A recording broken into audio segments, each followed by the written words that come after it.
নির্মমতা মানুষের মাঝে ছড়িয়ে গিয়েছিল সেই কঠিন সময়ে। আমরা জানি বাবা নিজের মেয়ে সন্তান হলে জীবন্ত কবরে দিয়ে দিত। এরকম একটা কঠিন সময়ে আল্লাহ রাব্বুল আলামিন এই মানুষের জন্য, সৃষ্টির জন্য ত্রাণকর্তা হিসাবে, মুক্তিদাতা হিসাবে যাকে প্রেরণ করেছিলেন আমাদের প্রিয় নবী হুজুর নূর আহমদ মুস্তাফা মোহাম্মদ মুস্তাফা সাল্লাল্লাহু তাআলা আলাইহি ওয়াসাল্লামের আগমনের মাধ্যমে পৃথিবীতে শান্তি প্রতিষ্ঠিত হয়েছে। আলহামদুলিল্লাহ বলেন। আল্লাহ রাব্বুল আলামিন পাক কোরআন শরীফে সাথে বলেন, লাকাদ মান্নাল্লাহু আলাল মুমিনিনা ইয বা'আসা ফীহিম রাসূলা। আমি তোমাদের মাঝে, তোমাদের মধ্য থেকে আমার রসুলকে প্রেরণ করে সবার জন্য আমি এহসান করে দিয়েছি। সুবহানাল্লাহ বলেন। দয়া করে দিয়েছি। আল্লাহ সুবহানাহু ওয়া তাআলা did confer a great favour on the believers. সেই নবীর উম্মত হচ্ছে আমরা। আলহামদুলিল্লাহ বলেন। আমরা জানি আল্লাহ পাক মানুষকে পৃথিবীতে পাঠিয়েছেন আল্লাহর খলিফা করে। কার খলিফা? ইন্নী জাইলুন ফিল আরদি খলিফা। প্রত্যেকে কিন্তু আমরা এক একজন আল্লাহর কাছে দায়বদ্ধতা আছে। প্রত্যেক মানুষের, প্রত্যেককে আল্লাহ পাক এই দায়িত্ব দিয়ে পাঠিয়েছেন। কারো ছোট দায়িত্ব, কারো বড় দায়িত্ব। যার যার আঙ্গিকে থেকে আমরা এই পৃথিবীকে শান্তিময় রাখার জন্য, আল্লাহর এই সুন্দর দুনিয়াকে আমরা পাপ মুক্ত রাখার জন্য, অত্যাচার অনাচার থেকে বিরত রাখার জন্য আমরা উম্মত মুহাম্মদীরা, বিশেষ করে আল্লাহ পাক আমাদেরকে রাজসাক্ষী করেছেন। আলহামদুলিল্লাহ বলেন। আমরা মানুষ, মানব জাতি, ইনসান। এর বিপরীতে আছে হাইওয়ান। এর বিপরীত কি? হাইওয়ান। আমাদের পরিচয় আগে হচ্ছে আমরা মানবিক মানুষ। কি মানুষ? শুধু মানুষ হইলে হবে না, মানুষ দুই প্রকার। মানুষ একটা হচ্ছে মানবিক মানুষ, আর একটা হচ্ছে হাইওয়ান মানুষ। ইনসানে হাইওয়ান, ইনসানে কামেল, আর একটা ইনসানে হাইওয়ান। আমরা সবার আগে হচ্ছে মানবিক মানুষ, ঠিক কিনা? যেহেতু আমরা মুসলমান, আল্লাহ রাব্বুল আলামিন আমাদেরকে যে নবীর উম্মত করে পাঠিয়েছেন, ওয়া মা আরসালনাকা ইল্লা রাহমাতাল লিল আলামিন, যাকে সমস্ত আলামিন, সমস্ত সৃষ্টির জন্য রহমত করে পাঠিয়েছেন। আলহামদুলিল্লাহ বলেন। আমরা সেই নবীর উম্মত। আমরা প্রথম হচ্ছে মানবিক মানুষ, তারপর হচ্ছে আমরা মুসলিম জাতি, ঠিক কিনা? আমরা আল্লাহর দরবারে সম্মানিত মুসলিম জাতি হিসাবে। আলহামদুলিল্লাহ বলেন। আল্লাহ আমাদেরকে সম্মানিত করেছেন। আমরা আহলে সুন্নাত ওয়াল জামাতের অনুসারী, আমরা মাযহাবের মিল্লাতের অনুসারী, মুসলিম উম্মাহ। আজকে আমরা জানি শুধু ফিতনার কারণে শত বিভক্ত হয়ে গেছে, ঠিক কিনা? আজকে আমরা অত্যন্ত দুঃখের সাথে আজকে আমরা বলতে হচ্ছে, আজকে সারা পৃথিবীতে আজকের দিন 7 এপ্রিল এই ইসরায়েলি আগ্রাসন এবং গাজা ফিলিস্তিনের মধ্যে যেই নারকীয় হত্যাকাণ্ডের প্রতিবাদে আজকে সারা পৃথিবীর আনাচে কানাচে, শুধু মুসলিম জাতি নয়, সমস্ত মানবিক মানুষগুলা যে যে ধর্মের অনুসারী হোক না কেন, তারা আজকে রাজপথে নেমেছে, ঠিক কিনা? তারা আজকে সারা পৃথিবীর, আপনি ইউরোপ বলেন, আমেরিকা বলেন, উত্তর আমেরিকা বলেন, দক্ষিণ আমেরিকা বলেন, 7টা মহাদেশ, প্রত্যেকটা মহাদেশে আজকে এই হত্যাকাণ্ডের বিরুদ্ধে মানুষ সোচ্চার হয়েছে। কে মুসলমান, কে খ্রিস্টান, কে কোন ধর্মের, সেটার বাজ বিচার আজকে নাই। কারণ কি? আমরা সবাই আগে মানবিক মানুষ। এই জন্য যে কোনো নারকীয় হত্যাকাণ্ডের বর্বরতার বিরুদ্ধে আমরা সারা বিশ্ববাসী, মানবিক বিশ্ববাসী, আমরা সবাই এক, এবং আমরা এদের বিরুদ্ধে আমরা সোচ্চার, ঠিক কিনা? আজকে দুঃখের বিষয়, গত বছর 2024 সালের 7 এপ্রিল থেকে, এর আগের কথা বাদে দিলাম, এর আগে কয়েক লক্ষ ফিলিস্তিনের এবং গাজার মুসলমানদেরকে তারা হত্যা করেছে। রিসেন্টলি অনলি এই 1 বছরের মধ্যে তারা 51,000 এই ফিলিস্তিনের এবং গাজার মুসলমানদেরকে, ছোট ছোট বাচ্চাদেরকে, অসহায় নারীদেরকে, শিশুদেরকে তারা হত্যা করেছে, বোমা মেরে মেরে, পাখির মতো গুলি করে করে।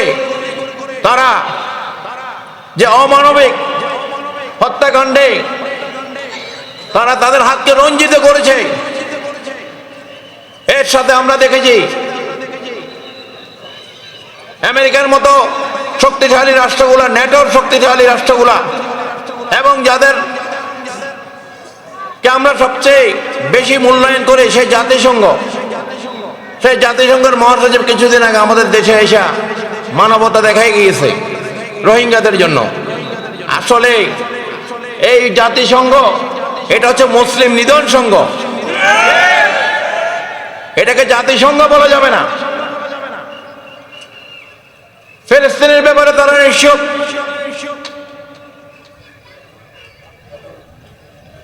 তারা অন্য কোন দেশ হলে তাদের হস্তক্ষেপ হয়ে যায়, অত ইসরায়েলের বিরুদ্ধে তাদের কোনো হস্তক্ষেপ আমরা দেখি না, ঠিক কিনা? আজকে আমরা ওয়াইসিভুক্ত 57টা ইসলামিক দেশ, মুসলমান দেশ আছি আমরা। আজকে আমরা দেখি প্রত্যেকেই কিছু না কিছু কারণে চুপ থেকে আছে। ইসরায়েলের বিরুদ্ধে, আমেরিকার বিরুদ্ধে তারা কথা বলার সাহস করছে না। আজকে আমাদের মাঝে দুঃখ ভারাক্রান্ত হৃদয়ে বলতে হচ্ছে, সালাউদ্দিন আইয়ুবীর মতো এরকম ইসলামিক নেতা আমরা পাচ্ছি না, যার গর্জনে সারা পৃথিবীতে এই হত্যাকারীরা কেঁপেছিল। আমরা সে ওসমানিয়া সুলতানের আমলের সেই বীর শ্রেষ্ঠদেরকে আমরা হারিয়ে ফেলেছি, ঠিক কিনা? আজকে বর্তমানে এইভাবে মুসলমানদেরকে হত্যা করা হচ্ছে। সৌদি আরব, যেখানে আল্লাহ রসুলের জন্মভূমি, সেই সৌদি সরকার পর্যন্ত নিশ্চুপ, ঠিক কিনা? হে বিশ্বের মুসলমানরা, আর ঘুমিয়ে থাকার আমাদের সময় নাই। আমাদেরকে জেগে উঠতে হবে। পৃথিবীর প্রতিটা প্রান্তর থেকে আমাদেরকে সোচ্চার হতে হবে। এই হত্যাকাণ্ডের, এই নির্মমতার বিরুদ্ধে আমাদেরকে রুখে দাঁড়াতে হবে। আমাদেরকে জিহাদের জন্য প্রস্তুতি নিতে হবে। ইসলামে জিহাদ আছে। অসহায়ের উপরে অত্যাচার করার নাম জিহাদ না। অন্যায়ের বিরুদ্ধে যে জিহাদের শিক্ষা আমাদেরকে সৈয়দের সোহাদা ইমাম হুসাইন আলাইহিস সালাম আমাদেরকে দেখিয়ে গিয়েছেন, সত্য এবং ন্যায়ের জন্য লড়াই করা।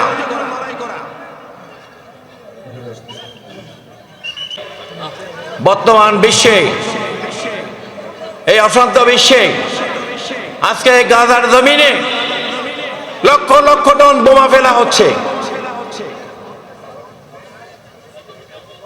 সারা পৃথিবীর মানুষ নির্বিকার। বড় বড় দেশগুলো আজকে চুপ মেরে আছে। এই নেতানিয়াহু, ইসরায়েলের এই নেতা, সে সারা পৃথিবীর মানুষকে, সারা পৃথিবীর শক্তিগুলোকে বিদ্যাঙ্গুলি দেখিয়ে সে একতরফা ভাবে সে তার এই নিধনযজ্ঞ চালিয়ে যাচ্ছে। প্রথম বিশ্বযুদ্ধের পর থেকে এই ইহুদিরা, এরা ফিলিস্তিনের বিভিন্ন জায়গায় আসা শুরু করেছে, কিন্তু দ্বিতীয় বিশ্বযুদ্ধে যখন হিটলার তাদেরকে গণহারে মারা শুরু করলো, তখন এই মুসলমানরাই তাদেরকে জায়গা দিয়েছে,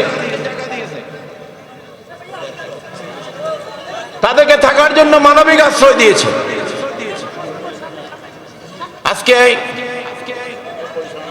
আফসোস, বর্তমানে যেভাবে মানুষকে হত্যা করা হচ্ছে, যদি হিটলার, মুসলিনো, এই নেতাগুলা, এই হত্যাকারীগুলা যদি আজকে পৃথিবীর ইতিহাসে নির্মম হত্যাকারীগুলা, অসভ্যগুলা যদি বেঁচে থাকতো, তারাও আজকে লজ্জা পেত, ঠিক কিনা? তারাও এই ইসরায়েলি, এই নেতার এই কর্মকাণ্ড থেকে তারাও লজ্জা পাইত, ঠিক কিনা?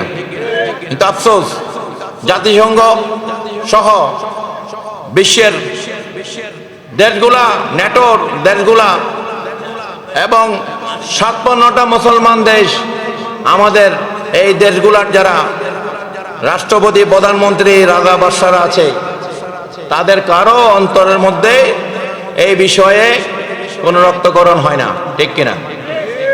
আমাদেরকে আমাদের এই ব্যবস্থা নিতে হবে।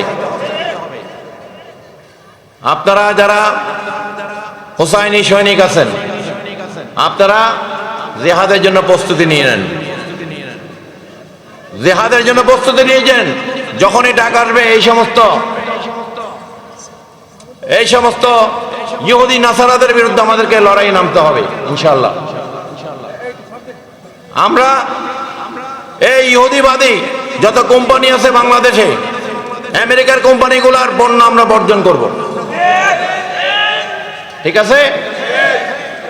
তাদের কোনো পণ্য আমরা গ্রহণ করব না, এগুলো আমাদের জন্য হারাম।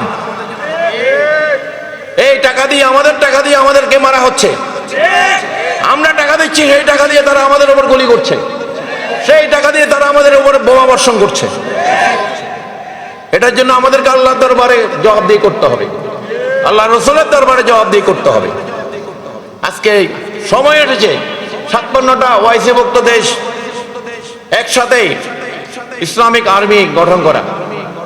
আমরা জাতিসংঘের উপর ভরসা আর করি না, আমরা ন্যাটোর উপর ভরসা করতে চাই না, আমরা কোনো সংঘের উপর ভরসা করতে চাই না। এগুলো সবগুলো হচ্ছে শয়তানের সঙ্গ, ঠিক কিনা?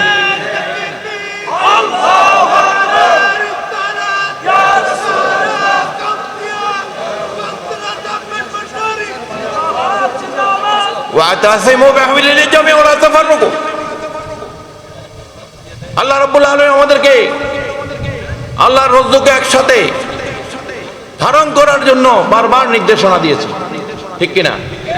একসাথে থাকার জন্য, আমরা যেন পরস্পর বিচ্ছিন্ন না হই। আফসোস, আমরা আমাদের মধ্যে শত বিভক্ত, হাত এখানে বাঁধা নিয়ে বিভক্ত, এখানে বাঁধা নিয়ে বিভক্ত, এখানে বাঁধা নিয়ে বিভক্ত, কত রকমের বিভক্তি দিয়ে আমাদের মধ্যে, খালি নামাজ পড়া নিয়েও আমার মনে কয়েকশো বিভক্তি আছে, ঠিক কিনা? আর বাকিগুলো বাদে দিলাম, এদিকে আমাদেরকে শেষ করে দিচ্ছে, আর আমরা নিজেদের মধ্যে লড়াই চালিয়ে যাচ্ছি, ঠিক কিনা? আফসোস আমাদের জন্য। আল্লাহ এত নিয়ামত দিয়েছে, আল্লাহ রসুলকে দয়া এহসান করে দুনিয়াতে পাঠিয়েছে আমাদের জন্য, অথচ আমরা নিজেরাই নিজেদের সাথে লড়াই করে যাচ্ছি। এটা দুঃখজনক। আমরা আল্লাহর রহমত থেকে বঞ্চিত হয়ে যাচ্ছি, ঠিক কিনা? আমরা জাতি হিসাবে আল্লাহর দরবারে আমরা কি রহমতের জায়গায় নাই। এই জন্য আসুন, এই ইহুদিবাদী এই আগ্রাসন, ইসরায়েলি আগ্রাসনের বিরুদ্ধে আমরা তাদেরকে ঘৃণা করতে হবে, মনে মনে ঘৃণা করতে হবে, তাদের পণ্য বর্জনের মাধ্যমে। তাদের কোনো কাজে আমরা যেন সহযোগিতা না করি, ঠিক আছে? এবং তাদেরকে যারা সহযোগিতা করছে, সেই আমেরিকান এই পাপীগুলা, অথচ হযরত ঈসা আলাইহিস সালামের ব্যাপারে মুসলমানরাই ওনাকে সম্মানিত করে পৃথিবীকে দেখিয়েছে, আর এই ইহুদিরা তাদের নবী হযরত ঈসা আলাইহিস সালামকে তারা ওনার জন্মকে নিয়ে তারা কটূক্তি করেছে।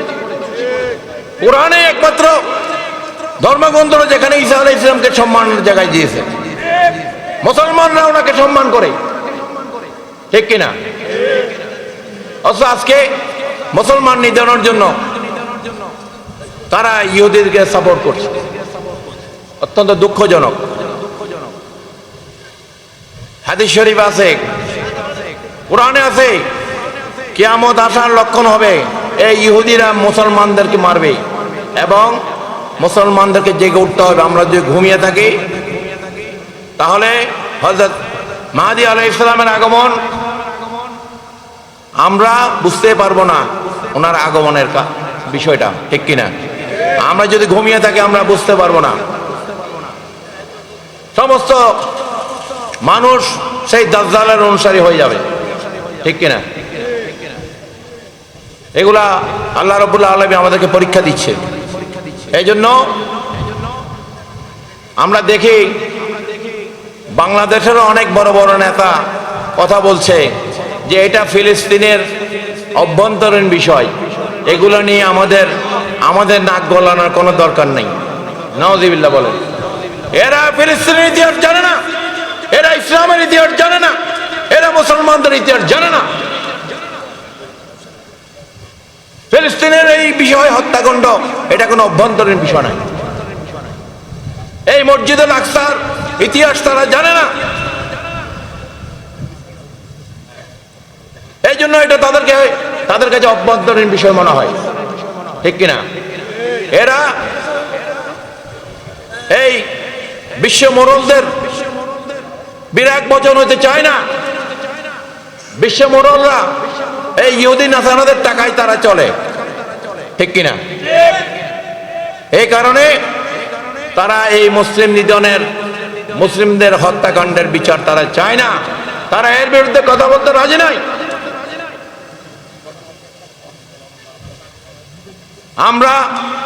আমাদেরকে মনে রাখতে হবে হাশরের ময়দানে এবং দুনিয়াতে আমরা আল্লাহর কাছে জবাবদিহি করতে হবে প্রতিটা কাজের জন্য।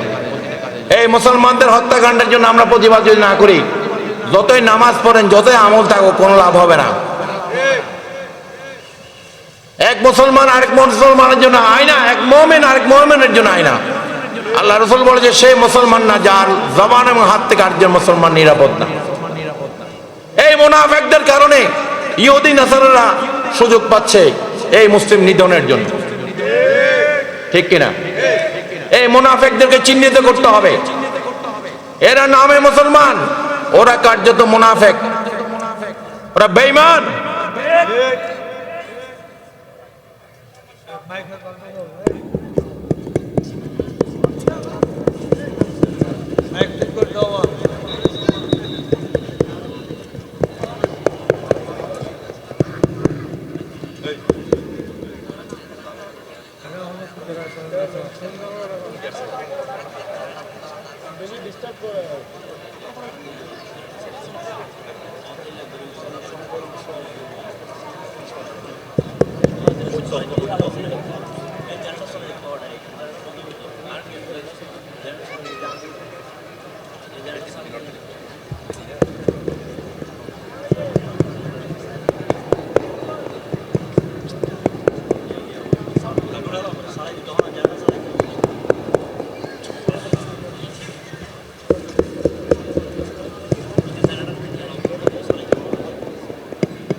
এই মাইকের অবস্থা খুব খারাপ, মাইকের আওয়াজ বাইরে নাই, বাইরে রাস্তায় নাই।